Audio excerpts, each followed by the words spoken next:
So, do you want to start since you've been playing a little bit? What's your first question? How important is the plot in the expansion? How important is the plot? Oh, it's integral to the act. So the expansion has a lot of features in addition to Act 5, but Act 5 is definitely a huge part of the expansion. And so, we're trying really hard to make sure that the plot and the characters really flow into the main story of Diablo 3 really well. So when Brian says we have a lot of other features as well, he means that the game doesn't end when you've killed Malthael. That there's a lot more content, there's a lot of new endgame features specifically. We have loot runs, for example, which are randomized dungeons. We take every area in the game, we make dungeons out of it, multiple different variations of them, 15 to 20 minutes long. And we take everything about Diablo that can be random and combine it into one condensed experience. So that random dungeon with random monsters who aren't usually combined together makes you reuse your tactics in new and different ways. And there's random bosses at the end, and then of course you get generous random loot. And it's very fun to multiplayer as well. It's a nice constrained way to play the game, and that can be played endlessly. Your promise that Reaper Soul is very darkness and scaring game. What can you tell about it? I'm sorry, what kind of darkness and scaring game. Dark and gothic game, yeah? What can I say about that? Yeah. Well, so the first thing is that because our villain is the Angel of Death, that immediately influences everything, right? And I mean, having the Angel of Death as the villain brings a very dark, grim air to everything, and really lends itself to the gothic feel, not just of the story, but even like the architecture of the city, right? So Westmarch is a very gothic city. So the overall mood of the expansion definitely flows from the villain, from Malthael, but really influences every possible part of the look and the feel and the gameplay and the story. Material? You'll find out very fast. In fact, you're about to see him right away. Yeah, you'll run into him. Go ahead, you have a question. I was wondering if you guys could go a little bit more in depth about Loot 2.0 and how it's going to affect the auction house, for instance. Yeah, absolutely we can. So auction house, trading for items. Auction house is a grand sort of trading system. Trading for items is a valid way to get items. However, it's become skewed. It's not the best way to get items. It's not the most fun way to get items. And it's become too popular of a way to get items. So Loot 2.0 is one of the ways to fix that. Specifically what it is we are giving fewer items overall, less things are moving through your inventory, but they're better. We have smart drop system that includes a targeted drop system. So for example, when you get a rare item or a legendary item, they have a much higher chance of being for your class specifically, the one you're playing right now. So the randomness has been a little more constrained on those. Targeted drops are the first time you kill any monster, major monster, a boss, and a mini boss with any given character, you get a guaranteed legendary for your class. In addition, those legendaries all have unique effects on them. Each legendary does something that no other item in the game has. So even if, let's say, you got a legendary and it didn't have as much strength for your barbarian as your other legendary, it might do something that your current one doesn't do, so it's still tempting to want to use that. We've given additional, all the legendaries that are already in the game are getting revamped as well, by the way, so they're all getting new effects on them to make them more unique. So you're going to be boosting them to be useful at level 7? Yes. Legendaries are going to be dropping at player's level as well instead of monster level. So whenever you get a legendary, it's going to be possible for you to use right then and there. And it won't scale automatically. That's right. So but you could find another version of that legendary at later levels. Items can be enchanted too. Our new crafting system is enchanting, and that gives them more life. And it gets drops that are almost good for you. It makes them better. How? It allows you to re-roll one stat on an item. So if you got a legendary and it had intelligence on it and you wanted strength because you're playing a barbarian, you can re-roll that intelligence stat. And you have a chance for it to be strength or critical or attack speed or something else that you actually want. In addition, the existing items that you already have or ones you find, you can extend the life of them because you can re-roll a stat, and so you can get a little more time out of them if you haven't found an upgrade for that slot for a while. So there's a lot of fixes that go into that, but the basic idea is that the most fun way to play, the fantasy is I have slain a monster and I have taken the item off of his cold dead hands, right? That's more fun, and that's what we want to encourage. So you don't need the auction house. You don't want to go there because you're finding things by killing monsters. Sarah? When you are playing Act 4 of Diablo 3, you can hear some characters talking about Malthael.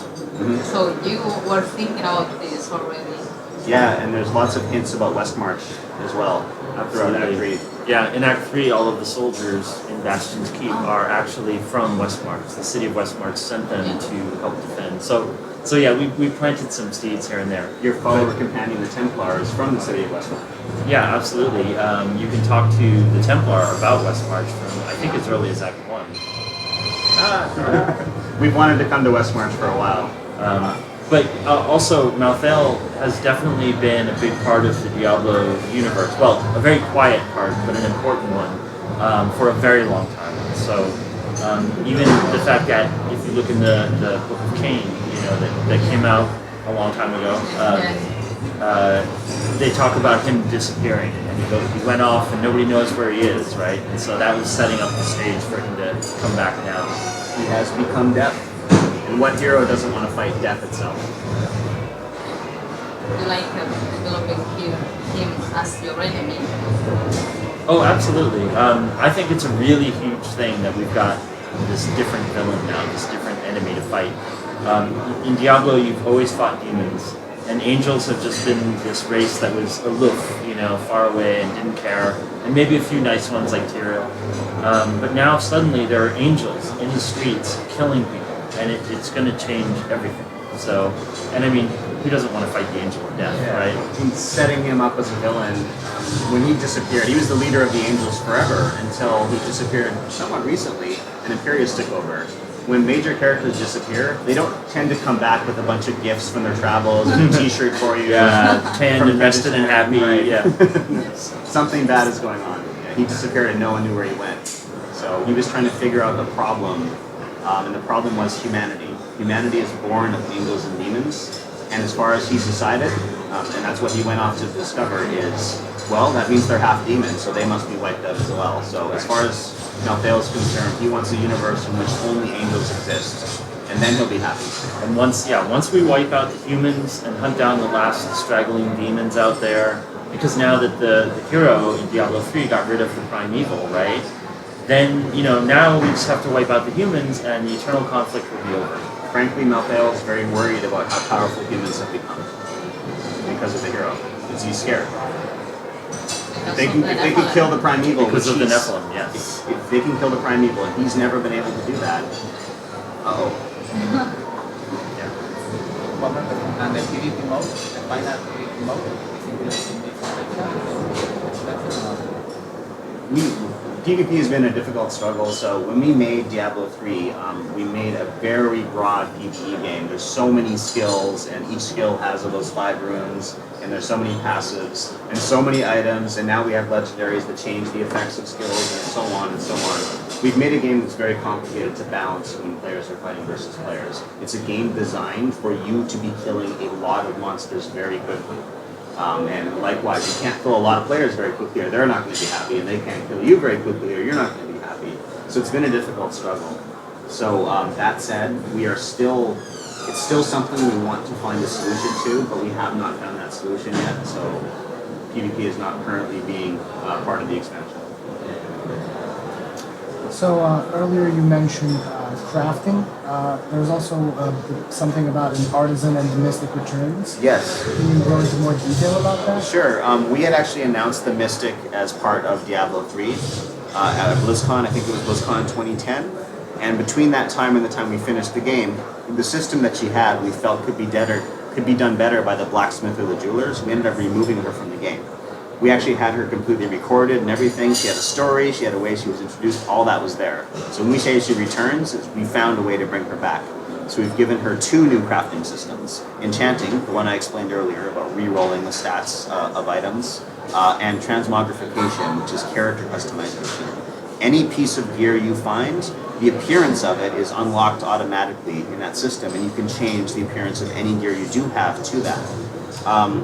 There's a lot of armor sets, and we're adding a lot more for all the classes, and they're very unique. There's some really cool things, but so far players will just use whatever's most powerful, naturally, right? So a lot of players who might have some of the same items tend to look the same. Totally not the intent, other than the die system. So the transmog system has allowed us to take the advantage of the massive amount of art we've done and allow people to look like whatever they want without losing any power. Can you tell us a little more about the Paragon system, the new Paragon system? Sure. Well, the first thing about it is that it now has no limit. So so you can keep getting more and more Paragon points, and you're able to put them into very specific categories, so that you can increase your stats, or you can increase your attack characteristics or your defense, and then there's some utility that you use for adventuring mode. Like you can keep putting points into making yourself run faster, right? Which doesn't necessarily help you in all combat situations, but just running around the world, it's nice, right? Run speed is always good. And the other thing is that it's account-wide. So once you start gathering those Paragon points on one class, then you're going to have access to them in all your, like a level 1 that you've just rolled, you can use those Paragon points. Yeah, I mean, it's a generous solution to the problem, and the problem in this case is that if somebody spent a lot of time getting Paragon levels, they find it hard to go and play their other characters because they've sunk so much into their one main character. We like the variety in the game. We like that we have 6 classes. We want people to try more characters. So granting them Paragon everywhere means that no character playtime can be considered wasted to somebody who's trying to grind Paragon. You'll still keep gaining that experience. Can we talk about the new community for the other class, the mod? Not yet. They will have new abilities.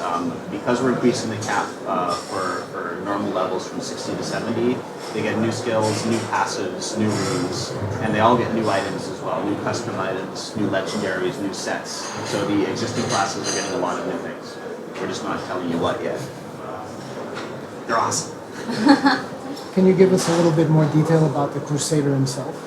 Sure. In which aspect? The story or the skills? Mostly because you mentioned that the Crusader is more of a mid-ranged fighter, Yeah. but yet he has this amazing piece of armor. How are you going to be balancing that out? Because it's almost like a tanky mage in a way, so to speak. Well, I mean, the balance systems are simple to do and very hard to do well, as in the numbers aren't hard to tune.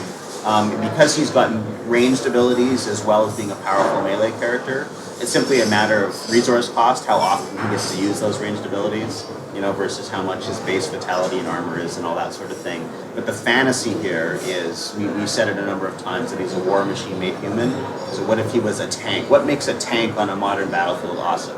It can fire at a distance. There's our mid-range melee stuff. And the armor, it's almost impenetrable, heavy armor.